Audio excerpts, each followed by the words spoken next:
Isang iligal na minahanang ginto ang nabisto sa Opol, Misamis Oriental. Mahigit 20 ang arestado, kabilang ang 2 Tsino. May report si Marisol Abduraman. Nilusob kahapon ng mga operatiba ng Northern Mindanao Police at Presidential Anti-Organized Crime Commission o PAOC ang 3 ektaryang minahang ito sa Barangay Tinggalan sa Opol, Misamis Oriental.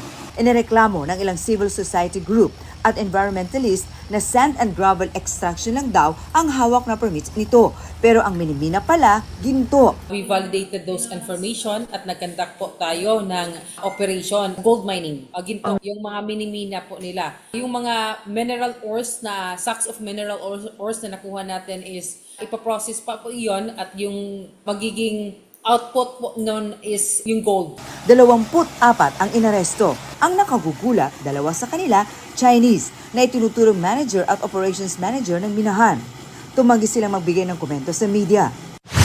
Sa investigasyon ng mga otoridad, hindi mga taga-Region 10 ang mga nahuli sa nasabing illegal mining operation.